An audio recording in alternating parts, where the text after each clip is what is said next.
Welcome to the world of Gloomora Echoes. This is about the summer of 1996. I was doing my research in a forest called the Oklahoma National Park in America.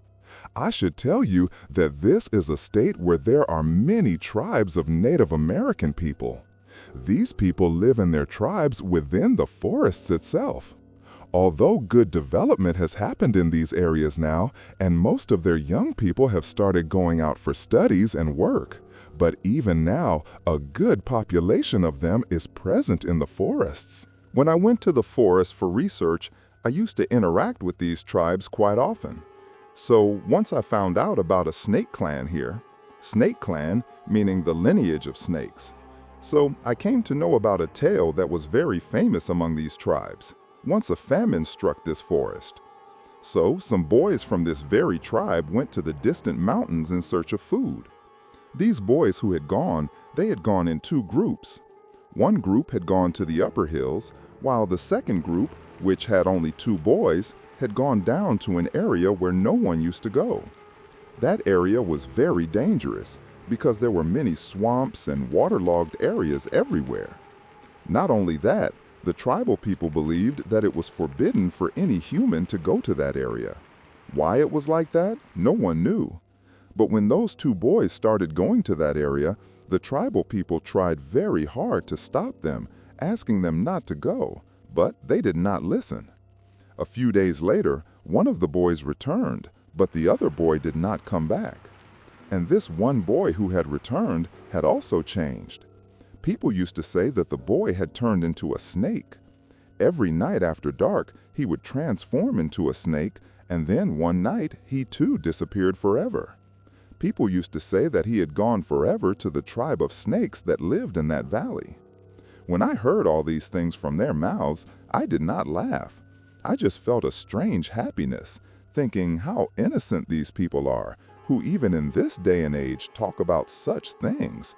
A world of snakes, a human turning into a snake, what nonsense. But I never argued with them about this. I just listened to their stories and did my research on the trees, plants, and life forms found in the forest. These people believed that if during the rainy season when snakes come out, if you kill a snake at that time, it is considered very bad. It is believed that lightning strikes the house of the person who does this, and he is destroyed.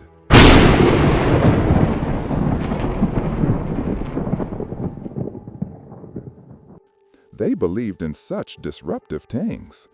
Now, I had only been in that area for 3-4 weeks when I found out another thing. Apart from those tribal people, one more family lived in the forest, the Thomas family. People knew them by this name. They were not tribal people and were the owners of a very large piece of land in that area. Wealthy, influential landlords. They had contacts with big politicians of the area. That's why even the police were afraid to lay a hand on them. As I told you, that area belonged to the tribal people. There was a very large population of tribal people there. But this Thomas family hated these tribal people. They looked down upon the tribal people. They never missed a chance to mock their customs and traditions. People said that the Thomas family had even killed many tribals. In their family history, too, these people were involved in buying and selling slaves, meaning these were very cruel kinds of people. And their influence was such that no one could touch them. During our research, our team had been clearly told to stay away from these people. Although I myself am white, and this Thomas family was also white, but still, it was better to maintain distance from these people. We had been told that. They had many automatic guns, and how many tribals had disappeared near their land. Everyone knew that, but still, no one could do anything. Today, when I think about it, I feel that perhaps there was something in that land itself that had made those people so cruel, something that cannot be described in words. But what did I care about all this? I just had to stay there for a few months, complete my research, and leave from there. But what happened after this, I had never even imagined in my dreams. The rainy season had started. due to which the humidity in the forest had increased a lot. On top of that, the thick mosquitoes of the forest were always ready to suck your blood. No matter how much mosquito repellent spray you applied, it would all wash away with sweat. Anyway, so this is about one such day. I and one of my partners were doing our research on the small creatures found in a nearby swampy area. Then my partner said, "Whoa, did you see that?" I asked, "What? What did you see?" Let me tell you here that even before this, we used to go to many forests for our research. And in every forest, we would always see snakes. Seeing snakes was so common that during research, while moving any stone, I was most afraid of snakes. In fact, many times I had to go to the hospital due to snake bites. But in this forest, in so many days, we had not seen a single snake. Venomous snakes, water snakes, nothing at all. Not even one snake was seen, which was very strange. But before this, we hadn't even noticed this fact. "Look there, a snake," my partner said.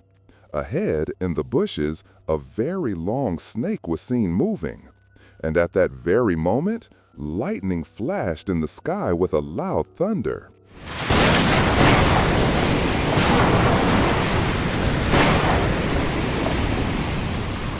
Which meant a severe storm was coming. Rain and storms coming in the forest were normal, but that day the storm's intensity was different. Heavy downpour, a very fierce storm. It felt as if a normal storm had come to the forest that day with 10 times the anger. We both quickly went and sat in our Jeep, thinking that perhaps after some time the storm would become normal. But the storm seemed to be only increasing. On top of that, it was that ravine area, and staying there for too long in such rain was dangerous. We decided to get out of here and go to a slightly flatter area up ahead and stop there. We started the Jeep and got out of that swampy area and reached the flat area above. That place was safe from the storm, but the problem was that this area was the territory of that Thomas family. I told my partner that it's not good to stop here. There's no telling when those crazy people might fire a machine gun at us from somewhere. My partner said there was nothing to fear. Our Jeep had so many forest department logos on it. It was clear just by looking that this was a government Jeep. But I explained to him that those are rebellious people, and on top of that, the weather is so bad. Why don't we go back to our base and come back here the next day when the weather improves? He agreed with me. After all, he also knew about those people very well. It must have been around 3:30 in the evening, but it was completely dark outside. I don't know why. All of this did not seem normal at all. It felt as if the world would end today. I started the Jeep and turned on the wipers. Heavy drops of rain were falling on the windshield. Ahead, rainwater was visible in the grass and bushes, as if water was crawling out from there. It was very strange. But I was just watching casually without paying much attention. And then my eyes were wide open in shock